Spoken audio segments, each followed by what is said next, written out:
je vais vous présenter le module Live Recognition. Donc le module Live Recognition est structuré de différents composants: l'analyse des expressions faciales, l'analyse de ce que je dis, le speech to text, mais pas que, puisqu'il va également analyser l'intonation vocale, et il identifie même la fréquence vocale, ce qui lui permet dans une vidéo de rattacher qui parle au visage de la personne, même si le visage de la personne sort du champ. Et puis là, les différentes statistiques que je vous détaillerai tout à l'heure. Alors je vais parler un petit peu longtemps, je vais vous lire un texte de Jules Verne, Voyage au centre de la Terre. Vous verrez que ça fait passer des émotions, et des motivations, des affects, des sentiments.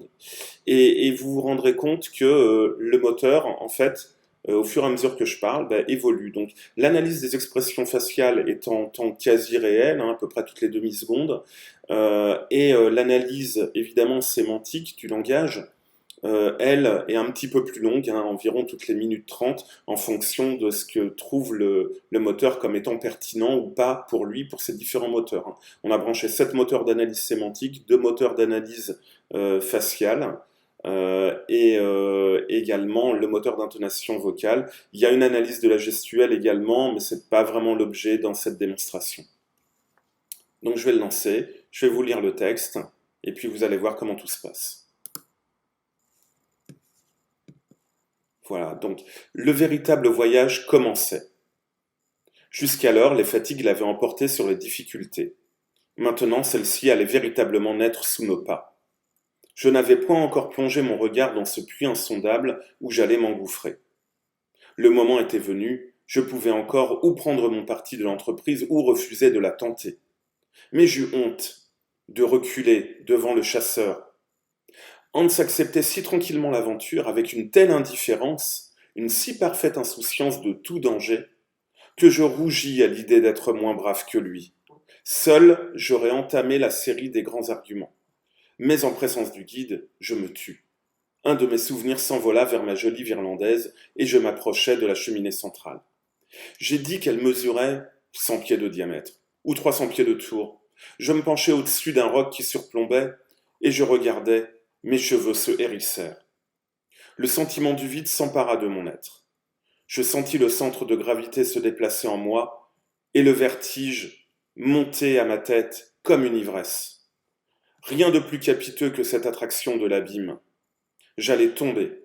Une main me retint, celle de Hans. Décidément, je n'avais pas pris assez de leçons de gouffre à la Fresslerkirk de Copenhague. Cependant, si peu que j'eusse hasardé mes regards dans ce puits, je m'étais rendu compte de sa conformation. Ses parois, presque à pic, présentaient cependant de nombreuses saillies qui devaient faciliter la descente. Mais si l'escalier ne manquait pas, la rampe faisait défaut. Une corde attachée à l'orifice aurait suffi pour nous soutenir. Mais comment la détacher, lorsqu'on serait parvenu à son extrémité inférieure? Mon oncle employa un moyen fort simple pour oublier de cette difficulté. Il déroula une corde de la grosseur du pouce et longue de 400 pieds. Il en laissa filer d'abord la moitié, puis il l'enroula autour d'un bloc de lave, qui faisait saillie, et rejeta l'autre moitié dans la cheminée. Chacun de nous pouvait alors descendre en réunissant dans sa main les 2 moitiés de la corde qui ne pouvaient se défiler. Une fois descendu de 200 pieds, rien ne nous serait plus aisé que de la ramener en lâchant un bout et en allant sur l'autre. Puis on recommencerait cet exercice. Maintenant, dit mon oncle après avoir achevé ses préparatifs, occupons-nous des bagages. Ils vont être divisés en 3 paquets, et chacun de nous en attachera un sur son dos. J'entends parler seulement des objets fragiles.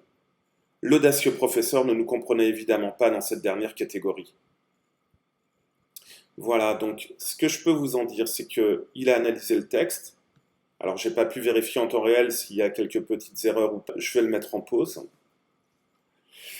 Voilà, donc pour analyser tout ça, donc les sentiments, on voit qu'on est positif, on a des sentiments moyens, on a des sentiments positifs. On a au niveau de la satisfaction un intérêt, moteur de satisfaction, moteur de soft skills, de l'influence.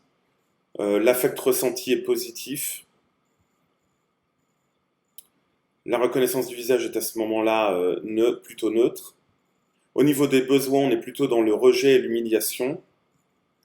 Et au niveau des émotions, on a le ravissement, l'amour, la curiosité, la surprise, la joie et la confiance. Donc, si vous vous rappelez un petit peu du texte, Vous retrouvez un petit peu tout ça. Donc le principe en tout cas de la plateforme est là. On analyse dans un comportement, dans des propos, dans une intonation, ce que vit la personne, et on sait le retranscrire. Alors là, on a fait une représentation relativement sommaire, mais on sait le retranscrire dans une réalité multiple, multivariée, multifactorielle. Et donc, on a un produit qui commence à être vraiment assez performant.